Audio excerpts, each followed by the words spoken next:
Thanks for joining us. The US Navy is a force to be reckoned with, but this guerrilla warfare, if you like, in the sea by the Houthis is challenging even its might. Why are these attacks so hard to repel, and who would you say is winning? Well, I think that's how you define what winning is. According to the Houthis, the Ansar Allah-backed military naval forces, they announced when they first declared these operations, when they first launched these military operations in the Red Sea, they announced that these are military operations with the intent of specifically targeting all Israeli-linked ships passing through the strategic Strait of Bab al-Mandab. And this was specifically an effort to put pressure on the Israeli government to bring an end to the bloodshed that is happening in Gaza. Now, since these operations have been launched, which is about more than 2 months ago, you have Israeli financial advisors who have stated that the port of Eilat and the port of Haifa, they have lost a combined $5 billion of revenue because of these Houthi Ansar Allah-led military operations in the Red Sea. They've also lost the Galaxy Leader vessel, which is a ship that is linked to Israel through an Israeli businessman, and that's a vessel, a large vessel, that's currently docked and detained by the Houthis here in the Red Sea, in the port of As-Salif. Also, you have the disruption of this entire global supply chain because of these military operations in the Red Sea.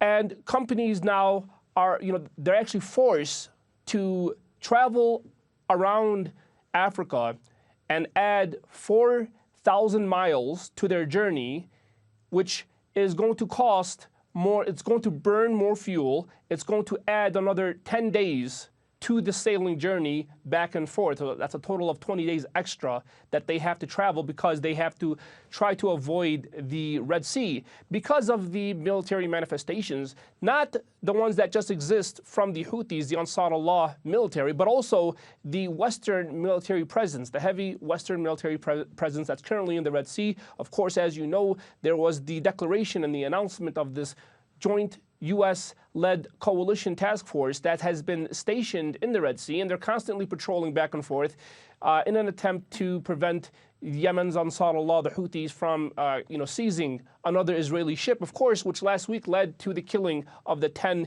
Yemeni naval forces as they were attempting to seize another Israeli-linked ship, and then the U.S. was forced to respond with a Navy helicopter, which killed the 10 naval forces. Yes, and Yousef, hasn't been altogether completely successful then, this US initiative. Meanwhile, the United Nations Security Council is set to vote on a draft resolution that condemns these attacks. Do you think that will make any difference?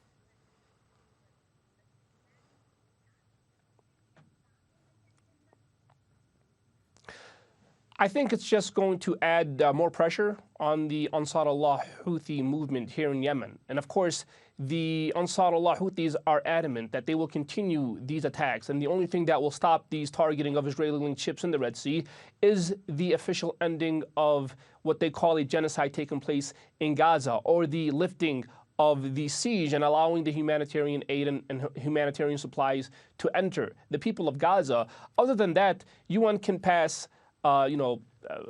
2 resolutions, 3 resolutions. It doesn't matter. The Ansar Allah Houthis are determined to continue these attacks. Nothing is going to stop them. And this is according to their leader, and this is according to their military spokesperson, because they feel that it is their moral and humanitarian obligation to continue to target these Israeli-linked ships, to continue disrupting the supply chain that's one way or the other linked to the Israeli government, in order to put pressure not just on Israel, but also the international community, and to also pressure the U.S., the Israeli government's biggest supplier. And this is intention of putting pressure on the global international community to step in and bring an end to the bloodshed that's taken place in Gaza. Now, I can tell you that the Houthi Ansar Allah officials, they claim that the only targeting is Israeli-linked ships. That's the only ships that they claim to be targeting. However, there has been reports of other ships in recent days being targeted, not associated with the Israeli government.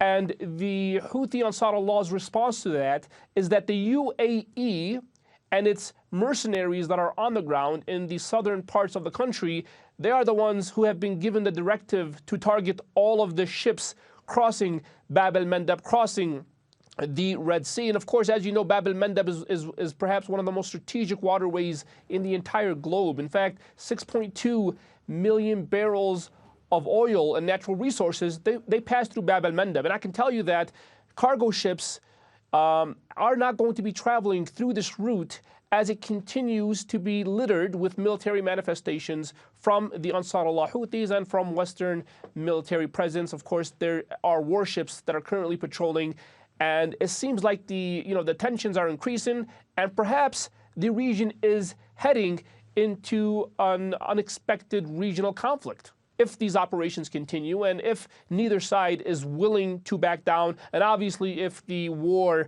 on Gaza continues. Yousef Mawry, live from Sana'a, many thanks.